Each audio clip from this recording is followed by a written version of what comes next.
I was surfing through Facebook Marketplace, pretty much a daily occurrence, and I came across a listing for an '88 Conquest TSI. And I was very surprised by the listing. Don't flame the guy, because after meeting him, he actually ended up being a pretty cool dude, but the wording of the ad was just very strange. After reading the ad, I decided that I'd offer the guy an extra $200 on top of the $1,000 and see if he would consider selling the car with the title, because it stated in the ad that he had the title, but he had some concerns and thought there was some weird discrepancy with the odometer being rolled back. And I had never seen the car. I had no clue. The pictures in the ad, you really couldn't tell. It just showed a car with a bunch of stuff piled on top of it. And at that point, I thought the car was going to be a complete basket case, and that I was getting myself into this huge project that I was just going to end up swapping an LS or something crazy into the car and just kind of have a cool Starion or Chrysler Conquest.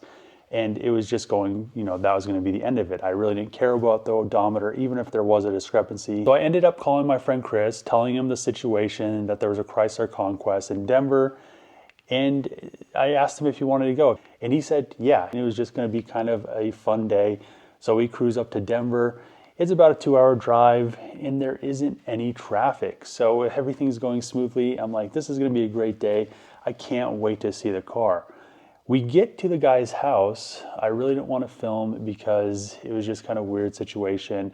And I'm really happy that I didn't film because, the guy was cool, but it just really didn't seem like the place to film and, throw this guy on the internet. But that being said, we get up there and the guy completely uncovered the car. There isn't any, it's off the jack stands. It's sitting there on the ground.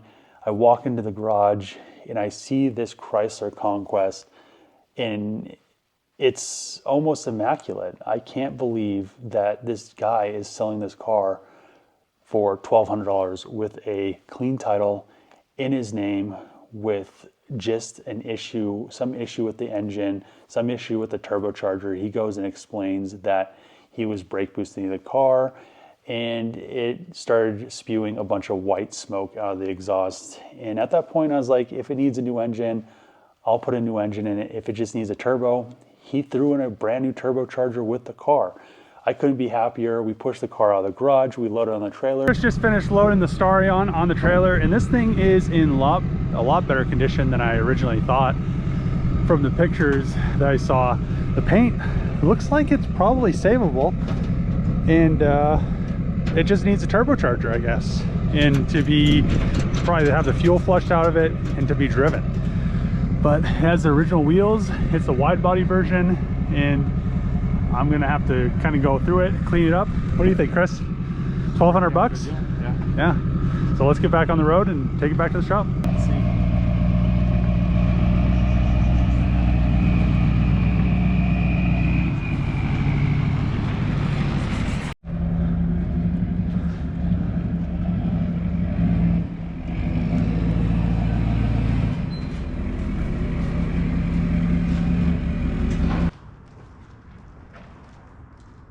Dude, this thing still has the PPF on it. What? PPF.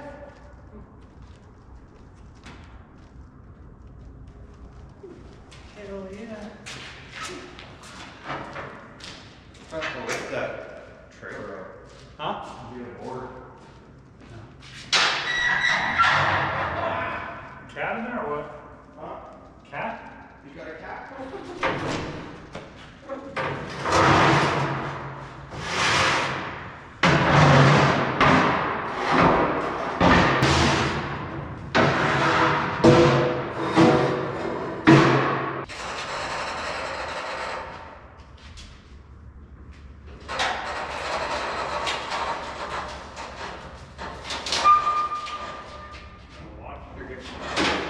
You're good on watching.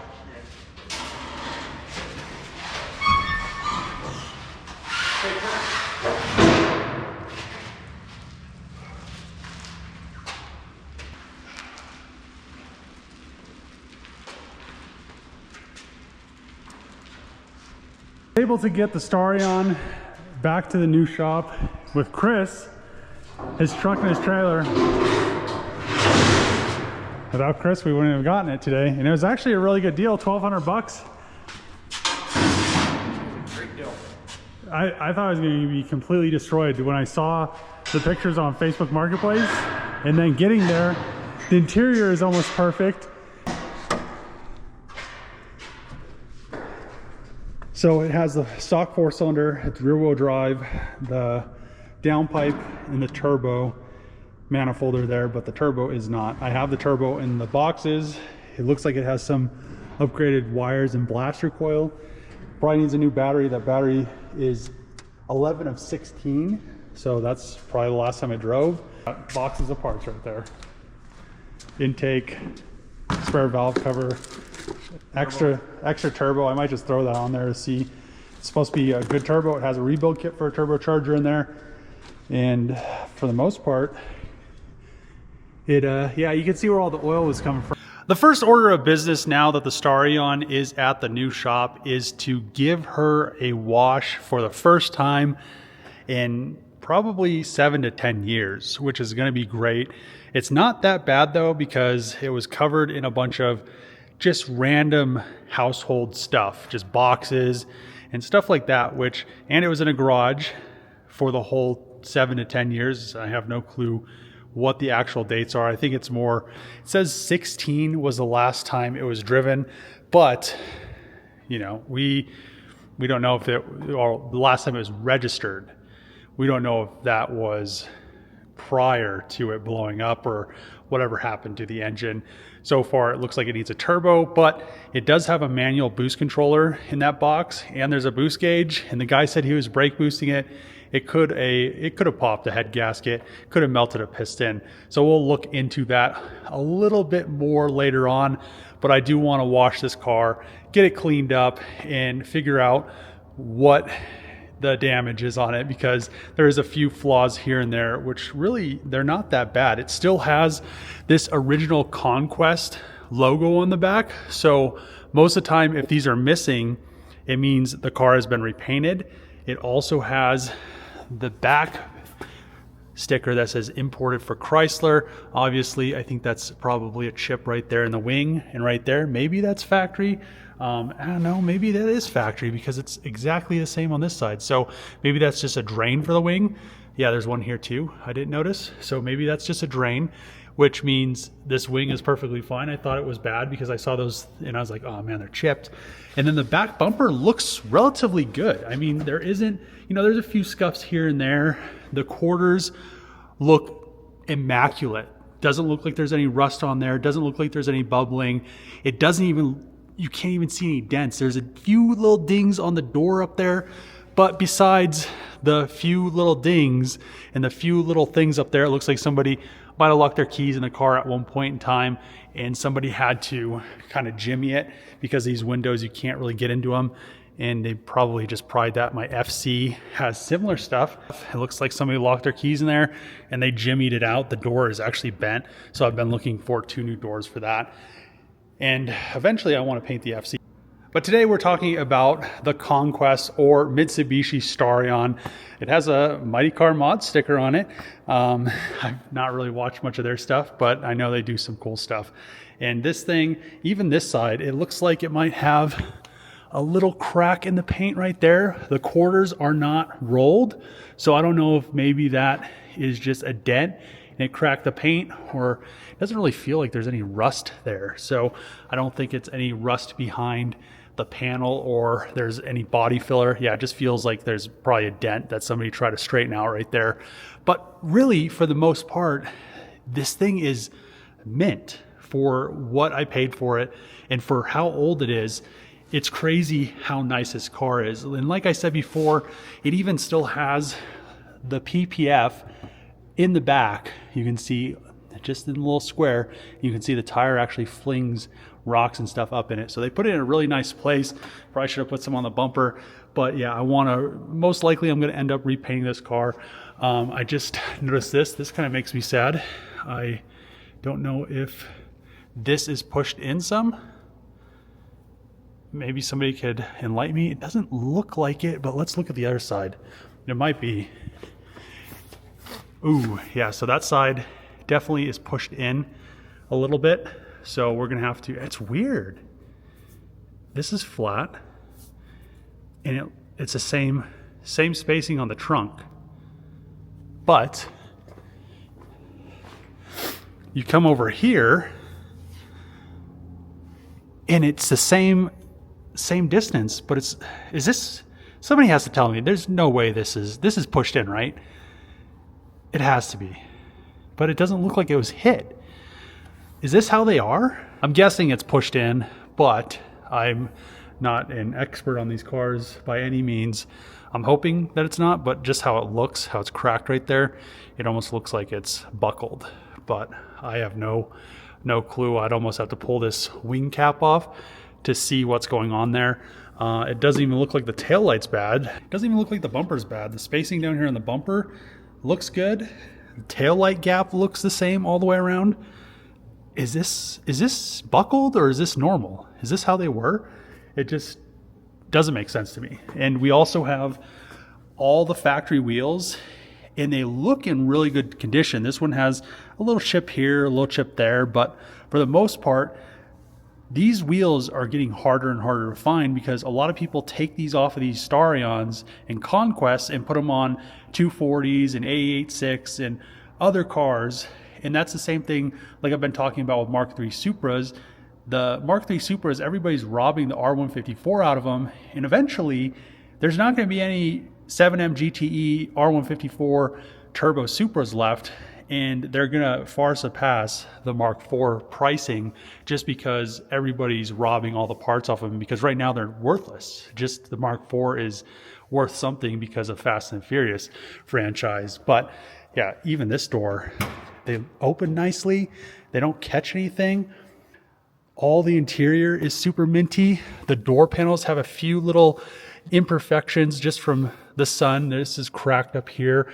The dash, luckily enough, doesn't look like it has any cracks. The guy added a boost gauge on the other side, but he didn't drill into the dash, which is awesome. So the dash is good. They didn't cut any of this for the stereo. It still has all of the digital climate control up here. All the buttons are there. It shows that it has 70 something thousand miles on it. And the other thing that I thought was really cool was the seat belts. The webbing says turbo all the way down it. That's super cool. That's like something you see nowadays with Hellcats and stuff. But yeah, back in the day, they did kind of cool stuff. The back seats even have that. It says turbo on the webbing. The seats look almost immaculate. Doesn't look like there's any stains on them. The front have a few stains here and there. It isn't the most desirable. Wow. Ooh, that felt really nice. This feels like brand new. This is, wow. I was very surprised when I rubbed my hand across this. I can't explain how nice this feels. This is amazing. I can't believe that this guy was contemplating scrapping this car because of some discrepancy with the title. The title is a clean title. It wasn't his name. It's signed perfectly. But he said that the odometer, he thought that it wasn't 70,000 mile car. He's like, well, I don't think the miles are correct on the car.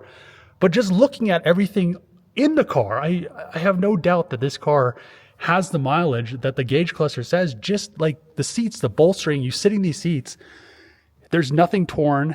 They feel great.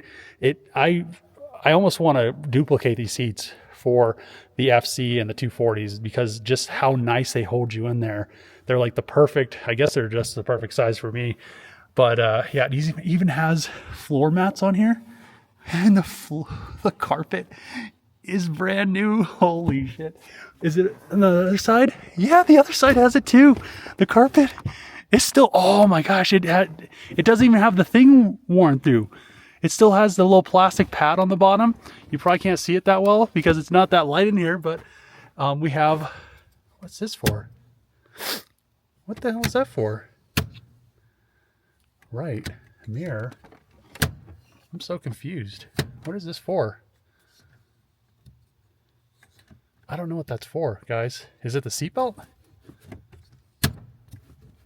I don't know. I'll have to figure that out. Man, that door. This thing is crazy how nice it is. The door, it closed so nice. It has one dent on the door. One dent. We have that weird little buckle thing that, I don't know, it might be factory, it might be a buckle. The fender is perfect. The only thing that I've noticed that needs to be fixed, and I need to find a new one if anybody has one available, is the front bumper. I might be able to fix, but this lower air dam right here.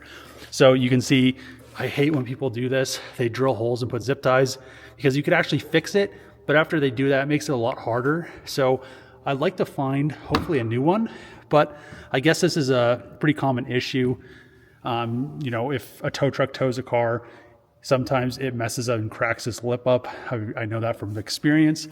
And then I need a few lights. So this is why I think I may need a bumper, maybe not. It has some damage here. It looks like he maybe ran into something.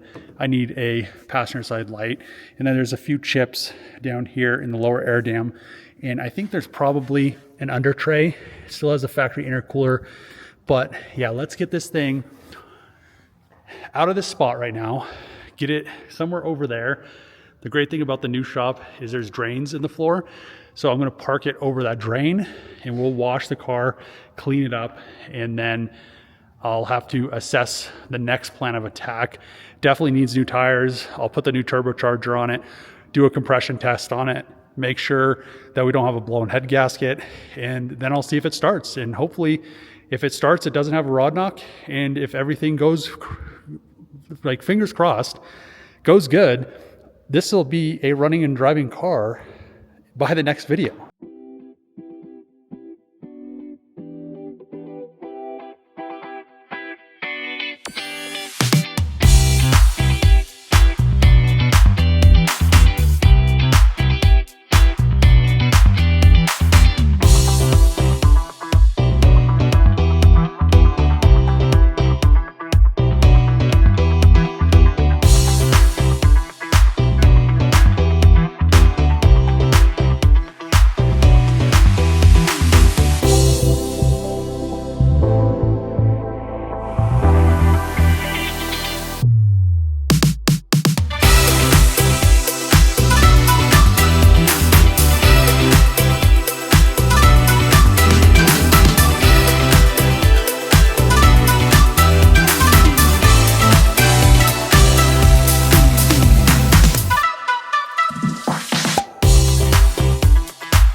now she's all cleaned up, and there are a few flaws in the paint, which I already was expecting. And I'm guessing back here, I'm not 100% sure, but you guys are gonna have to tell me, this really looks like it's a buckle. It just doesn't make sense because nothing back here looks like it's been smashed or repainted. So if anybody knows what's going on here, I'm guessing this is a buckle and it's not natural, because usually when there's stress on paint, it cracks like that. So if it is, I'll have to fix it. And if I have to fix it, I'm going to paint the whole car. This is a single stage paint. So as you can see, it is pretty dull, not really sun faded because it was sitting in a garage for so long.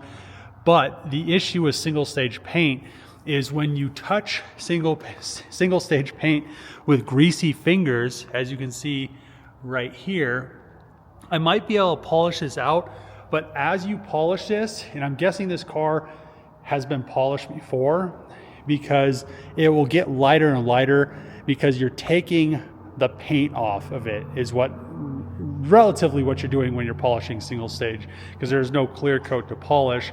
You can see a little dent in the hood right there, not that bad, and there's a few dings on the doors, and what is to be expected, but really not what is to be expected for a $1,200 88 Mitsubishi Starion or Chrysler Conquest, whichever you want to say. They're technically a Starion, but it was sold to the US for Chrysler, and these things are just awesome. I love how they're wide body. They're really an underrated car, and I just love it has more dished wheels in the rear than the front. For a factory car in 88 to be a 4-cylinder turbocharged manual car, this was the top of the line, and people really didn't notice it. And I think even today, these cars are underrated, and they're getting very difficult to find in good condition. I've been trying to find one of these, and most of the time I end up modifying stuff. I'll do an engine swap, or I'll maybe put a bigger turbo on this. We'll see what happens. I really doubt it. With how low the miles are, I might just do very subtle mods to this thing just to keep it stock, besides repainting the whole car. If that is a buckle back there, I'm going to respray the whole car, because I have to paint the lip, I have to paint the front bumper. The back bumper isn't in the best condition. Also, the driver door isn't in the best condition. It needs a little bit of work and to be painted, as well as the quarter. You can see there's a few little dents here and there from where they're prying that door open. So it isn't the best paint, but by far this thing is in very good condition. I would say if I was buying this car, and you can actually see the difference in the paint color from where it was buffed and where it wasn't, where it's more darker yellow and where it's more of a kind of a grayish light yellow, almost like a cream color, because it's either faded or it's been buffed. I think it's been buffed with how nice it looks before the kid ended up getting it. I guess he really wasn't a kid because he had it for 10 years, but he's probably like 26 or something like that. But this thing definitely is a car that never should even been considered going to a scrapyard or being parted out or anything like that. I'm so happy that I was able to convince him to let me buy this car with a title so I could get it back on the road. And this car, this isn't something I'll end up selling. This is something I'll end up keeping. Most of the cars I do keep, but there are some cars that I end up fixing, and I'm like, it's just a basic car, but I've been wanting one of these forever. So this is the second car closest to my 240Z that I've been wanting for a very long time. And now I actually have one, and I couldn't have gotten one in better condition, even if I spent $10,000 to $15,000. So I'm super excited about this. I hope you guys are excited about this. In the next video, I'll probably end up having to drain the fuel out of it, and we'll get this thing hopefully running. Hopefully it just needs a turbocharger and it needs some oil in it, and we'll see how she sounds. The guy said she sounded like a tractor, but I'm gonna convert it back to a stock boost and just kind of leave it as a 77,000 mile Chrysler Conquest. So let's get this thing pushed back over to where it was before. And then in the next video, I will be getting her hopefully running and driving. And let me know what you guys think in the comments. Was this worth the price that I paid for it? Super excited that I ended up getting this Conquest TSI because like I said, I was looking for one for probably the past 12 years and I never found one that either they're way too expensive for what they were or they're way too destroyed and cut up for what they were. So super happy that I saved this one from the crusher and getting parted out. But I'm gonna end the video here. If you like these videos, make sure to click that subscribe button, throw a thumbs up, throw a comment below. As always, see you guys next time.